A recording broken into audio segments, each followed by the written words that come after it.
Selamat datang dalam modul pelatihan standar operasional prosedur untuk stasiun Cane Preparation atau persiapan tebu. Melalui pemaparan ini, kita akan membedah secara komprehensif 3 aspek fundamental stasiun ini: pedoman operasi harian, protokol keamanan sistem, dan prosedur pemeliharaan esensial. Mari kita mulai. Mengapa stasiun persiapan menempati posisi yang sangat kritis? Karena disinilah fondasi ekstraksi dimulai. Stasiun ini bertugas menerima, menimbang, memotong, dan menghancurkan tebu murni untuk membuka struktur sel penyimpan nira. Perlu ditekankan, nira tidak boleh terperah pada fase ini. Mesin beroperasi pada parameter presisi, kecepatan 45 rpm, beban 120 ton per jam, dan tekanan hidrolik 250 bar. Keberhasilan operasi dinilai dari target utama, yaitu pencapaian Preparation Index (PI) di atas 90%. Evaluasi ini dipandu oleh 2 pilar. Pilar pertama, mutu, status kritis. Kualitas cacahan, optimasi luas permukaan, dan keseragaman menentukan tingkat efisiensi ekstraksi di stasiun gilingan. Pilar kedua, K3LH, status aktif. Keselamatan kerja dan lingkungan hidup adalah landasan mutlak. Seluruh personel wajib memeriksa protokol interlock dan penggunaan APD. Mari kita telusuri alur masuknya bahan baku. Logistik tebu melewati 3 tahapan seleksi awal yang ketat. Langkah pertama, jembatan timbang. Truk yang masuk akan diukur tonasenya menggunakan sistem tegangan listrik 24 volt yang mengalir ke weighing indicator dan load cell. Sinyal ini kemudian dikonversi menjadi data berat digital yang akurat. Langkah kedua, core sampler. Sebelum diturunkan, sampel tebu diambil secara mekanis langsung dari atas truk. Sampel ini vital untuk dianalisis oleh Quality Control Laboratory. Langkah ketiga, truck tipper.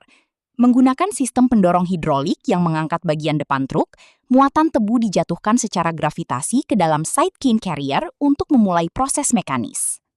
Untuk mengoperasikan sistem, Anda wajib memahami peta anatomi atau urutan peralatan dari hulu ke hilir. Terdapat 11 titik stasiun kerja. Material bergerak dari truck tipper 01, masuk ke side cane carrier 02, lalu diratakan oleh leveler A 03. Tebu kemudian pindah ke main cane carrier 04 dan diratakan kembali oleh leveler B 05.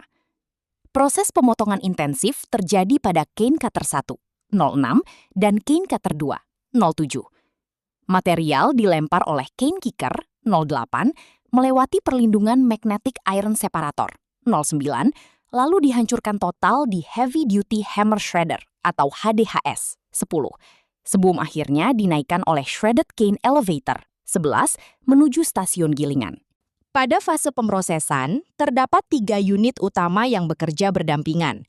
Pertama, pemotongan oleh cane cutter 1 dan 2. Fungsinya adalah meratakan, memotong, dan menyayat batang tebu. Dampak krusialnya, membuka struktur agar mudah diperah dan memudahkan air imbibisi melarutkan nira. Kedua, penghancuran oleh HDHS. Mesin ini menyempurnakan hasil sayatan dengan mengoyak tebu menjadi sel-sel serabut berukuran sangat kecil. Ingat batas kritisnya, mencapai PI lebih dari 90% tanpa mengeluarkan nira. Ketiga, unit perlindungan, yaitu magnetic iron separator. Magnet raksasa ini menangkap dan mengikat tramp iron atau serpihan besi. Ini sangat krusial agar material logam tidak masuk dan menghancurkan HDHS. Perhatian khusus pada sistem proteksi.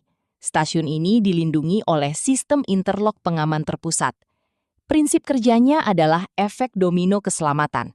Jika mesin paling ujung, misalnya shredded cane elevator, mengalami trip atau berhenti mendadak, maka sensor akan mengirimkan sinyal bahaya. Secara otomatis, seluruh peralatan di belakangnya, mulai dari HDHS, cutter, hingga leveler, akan langsung mati tersentak atau stop. Hal ini dilakukan secara paksa oleh sistem untuk mencegah penumpukan tebu yang berakibat fatal pada kerusakan mekanis dan dinamo penggerak. Memasuki tahap operasional, prosedur tidak dimulai dengan menekan tombol, melainkan koordinasi lintas stasiun.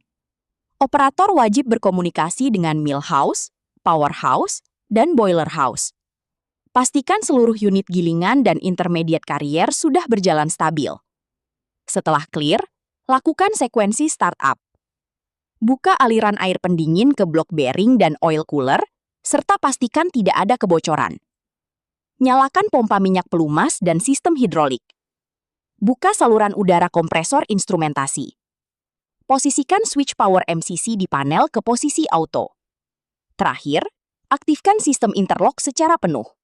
Prinsip operasi paling mendasar saat menyalakan mesin adalah penerapan logika mundur atau reverse order. Mesin harus dinyalakan dari unit paling belakang ke depan, dimulai dari mesin nomor 11, elevator, mundur perlahan hingga mesin nomor 1, tipper. Tujuannya, memastikan seluruh jalur bersih dan hidup sebelum umpan material dijatuhkan. Pada setiap perpindahan tahap start motor, operator wajib memastikan area aman dari personel dan terus memantau indikator getaran pada instrumen kontrol. Pengumpanan material adalah kunci stabilitas mesin. Di area track tipper, kita menerapkan sistem antrean FIFO, first in, first out. Truk naik secara berurutan. Untuk pola pengisian, kita menerapkan sistem kritis. Dari 4 unit track tipper yang ada, 2 unit beroperasi secara bergantian, sementara 2 lainnya berstatus standby. Tujuan utamanya satu, memastikan volume tebu yang masuk ke side cane carrier selalu ajek dan rata, konsisten, tidak kurang, dan tidak berlebih, agar presisi dengan kapasitas tampung stasiun gilingan. Ketika masa giling berakhir, tutup operasional melalui 4 tahap wajib. Tahap 1, pengosongan jalur. Pastikan tebu di cane yard habis total. Tahap 2, penghentian. Matikan seluruh elektromotor penggerak. Tahap 3, jeda pendinginan atau safety hold. Ini sering terlewat. Jangan langsung mematikan pompa sirkulasi oli dan air. Tunggu hingga bearing benar-benar dingin untuk mencegah keausan termal. Tahap 4, pembersihan dan perawatan. Bersihkan seluruh lokasi, khususnya area tail shaft bagian bawah dari penumpukan tebu, tanah maupun ampas. Lanjutkan dengan reparasi sesuai jadwal network planning. Selama operasi, operator dibekali matriks diagnostik untuk mengatasi masalah area hulu secara cepat. Pertama, jika hidrolik truk tipper macet, jangan panik. Penyebabnya biasanya pada oli yang bermasalah, flow control tertutup, atau tekanan relief valve yang salah. Segera periksa dan kalibrasi katup tersebut. Kedua, jika rantai plate slate carrier putus akibat keausan pada pen atau retak terselubung, hentikan jalur dan segera ganti dengan rantai cadangan baru. Ketiga, jika leveler A macet dan motor trip karena beban berat, ini berarti umpan di side carrier terlalu tinggi. Tindakannya, kurangi tinggi umpan secara manual. Bila perlu, gunakan chainsaw. Pada mesin pemroses beban berat, respon harus jauh lebih hati-hati. Jika rotor HDHS terasa unbalance dan terdengar benturan keras dari dalam casing, ini indikasi hammer tip terlepas dari rotor. Tindakan wajib, matikan motor HDHS segera, tetapi biarkan pompa oli dan air tetap jalan. Buka manhole, keluarkan tip yang lepas, ganti dengan yang baru, dan wajib cek getaran saat proses restart. Jika tebu macet di elevator dan motor trip, kemungkinan bau trek putus atau rantai melompat dari sprocket. Bersihkan area tail shaft, kendorkan tension, kembalikan rantai, dan kencangkan kembali pengaturan bearing. Sebagai penutup, seluruh operasional di stasiun persiapan tebu digerakkan oleh 3 roda gigi utama yang saling mengunci. Keandalan, reliability, mempertahankan aliran tebu yang ajek dan rata melalui manajemen antrean dan pengumpanan bergantian. Mutu, quality, berfokus pada pencapaian preparation index di atas 90% secara efisien tanpa mengekstraksi nira secara prematur. Keselamatan, safety, menghormati secara mutlak fungsi proteksi sistem interlock dan mematuhi urutan sekuensial peralatan. Kedisiplinan Anda pada SOP ini bukan hanya tentang mesin, tetapi menjamin keselamatan nyawa dan kelancaran ekstraksi total di stasiun gilingan. Tetap waspada dan selamat bekerja. Akhir dari manual.